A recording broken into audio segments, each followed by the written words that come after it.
प्रिय साधकों, ओम नमो नारायणाय। हिमालय गुरुकुल पाठशाला पर आपका स्वागत है।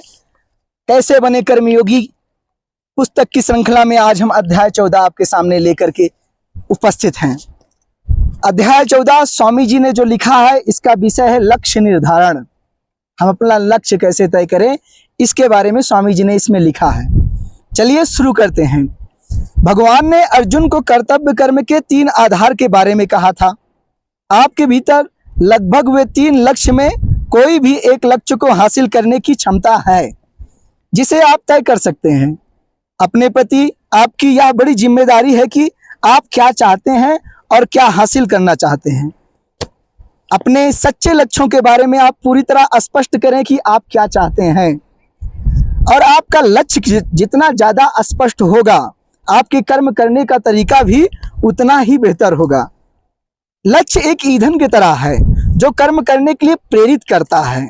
मनुष्य शरीर 3 गुणों से बना है, तम, रज और सत्वगुण। इन 3 गुणों के आधार पर ही मनुष्य के कर्म भी 3 तरह के होते हैं: तामसिक कर्म, राजसिक कर्म और सात्विक कर्म।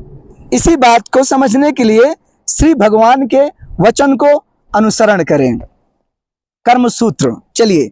नहीं कश्चित क्षणमपि जातु तिष्ठत्य कर्मकृत कार्यते हवसा कर्म सर्वः प्रकृति जैर्गुणैः। भगवान कृष्ण अध्याय 3 श्लोक संख्या 5 में कहते हैं, कोई भी मनुष्य कभी क्षण मात्र भी कर्म किए बिना नहीं रह सकता, क्योंकि सभी प्राणी प्रकृति से उत्पन्न सत्व, रज, तम इन 3 गुणों द्वारा परवश हुए हैं, अर्थात उसके अधीन है। इन 3 गुणों के अवश्य ही कर्मों में प्रवृत्त कर दिए जाते हैं। कोई भी इंसान, चाहे वह योगी हो या गृहस्थी हो, कर्म सबके जीवन में है। योगी कर्म से निष्क्रिय होकर समाधि चाहते हैं, लेकिन समाधि के लिए भी कर्म करना होता है। महर्षि पतंजलि ने योग दर्शन में कहा है, तपः स्वाध्याय ईश्वर पाणिधानानि क्रिया योगः। योगी के लिए तप, स्वाध्याय और ईश्वर प्राणिधान ही क्रिया योग अर्थात कर्म योग है।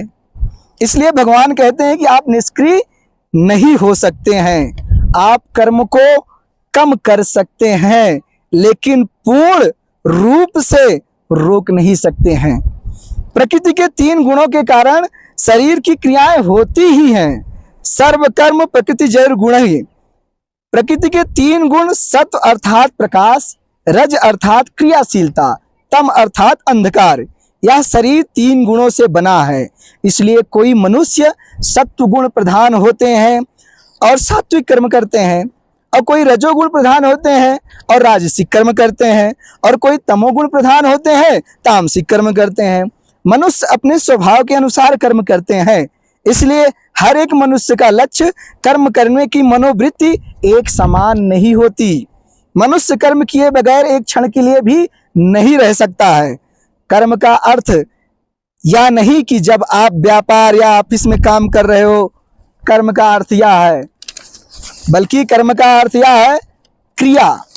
पलकें झपकी जा रही हैं, सांसें चल रही हैं, दिल धड़क रहा है, रक्त का संचार हो रहा है, ऐसे निरंतर कर्म हो रहे हैं जिनसे हम परिचित ही नहीं हैं।